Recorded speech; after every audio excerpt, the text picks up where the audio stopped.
Sammy Sasso, and thank you for allowing me to come up and speak today, Your Honor.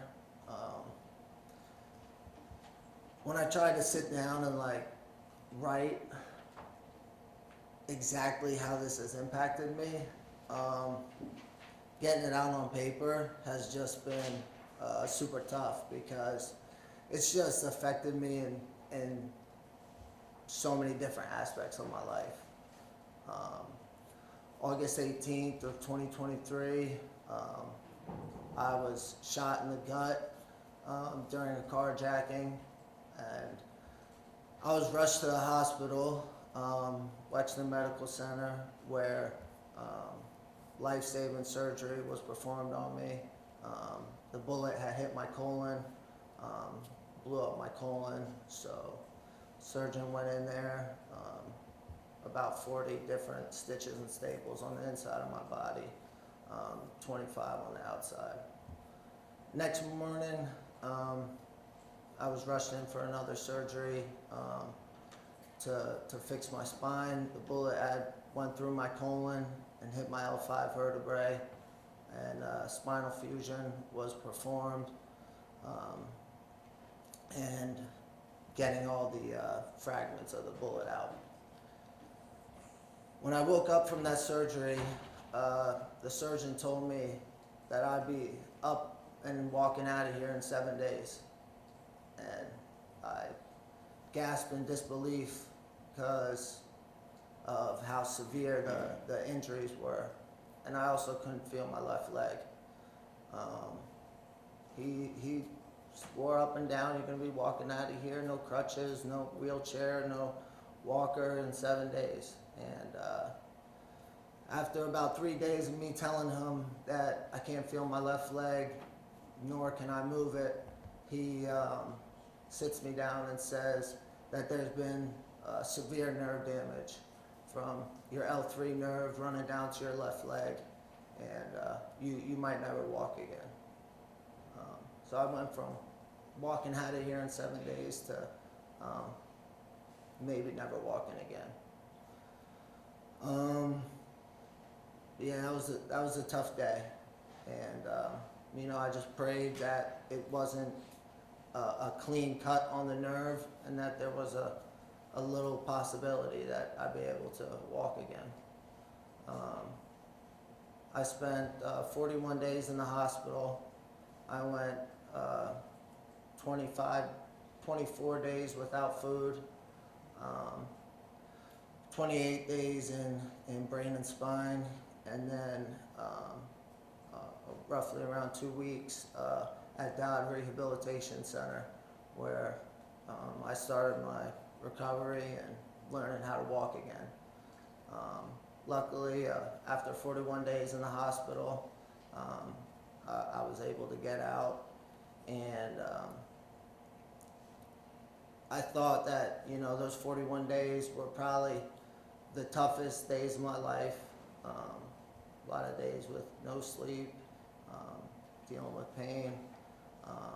A lot of things had gone wrong with the surgery, leak in my colon, performed numerous operations to get it under control. But the biggest, one of the toughest things that I had to deal with was that I went from training at The Ohio State University with their wrestling team, and just about a month before that, I was in Colorado Springs at the Olympic Training Center, training with the United States World and Olympic champions. And I was set to go represent the United States at the 23 and under World Championships in Albania in October. So I went from that to a physical therapy room with 70 and 80-year-olds recovering from a broken hip. So that was a humbling experience, going from that to learning how to walk again. And all said, all of those things, the time in the hospital, my time in physical therapy and recovery, not just the mental and emotional strain on me, but also my family, my girlfriend, who was in her second year of law school at the time, and having to deal with taking a year off or getting through it and getting her studies done while she was by my side at the hospital the entire way. She'd be waiting there at 6 a.m. For the hospital door to open so she could come be in the room with me. And still then she still did her studies. But the strain on, you know, my brother, my sister, my mom and my dad, family and friends, you know, that was all really something tough to go through. But I think one of the biggest pills I had to swallow from this was that I might never be able to wrestle again.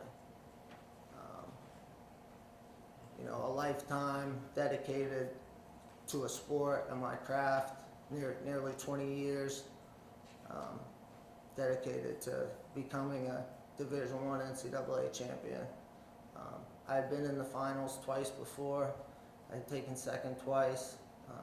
I was coming back for my senior year, and you know, my last chance to go accomplish this dream of mine that I've had since a little kid was just taken away. You know, I stand here before everyone, and I look like I'm in good health and everything's been fixed. But the truth is, my left leg might never be the same again. And it's a struggle. That's a battle I've had to deal with mentally and physically. And with that, the whole trajectory of my life changed, you know. I plan to finish my senior year at Ohio State, go accomplish my goal of being a NCAA champion, and then move on and try to represent the United States at World and Olympic Championships. So, yeah, just the trajectory of my life has drastically changed, and you know, I hope to now go be a coach and help athletes achieve their dreams and what I didn't get to do. So yeah, it's hard to put into words just every aspect of my life that has been affected by this. Not only mine, but my family's. It's been really tough.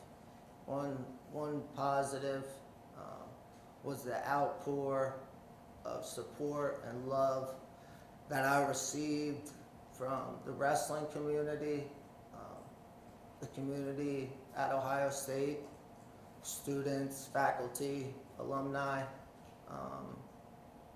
the community of Columbus, just the outpour of love and support that they gave me, and all the nice things that people reached out to me and said, and how my story had inspired them to just keep pushing and do better. Yeah, that was something else. I've never felt that type of love before from so many different people, a lot of people that I didn't even know, and that meant a lot to me. But yeah, it's been tough, but I'm here today just hoping to you know, just put this behind me and move forward with my life. And I just wish the best for Mr. Lee, and truthfully, I hope that everything with him works out, and yeah, but yeah, it's been a long road, and I hope today to just put it all behind me and move forward. So thank you for allowing me to come up and speak, Your Honor. Thank you very much.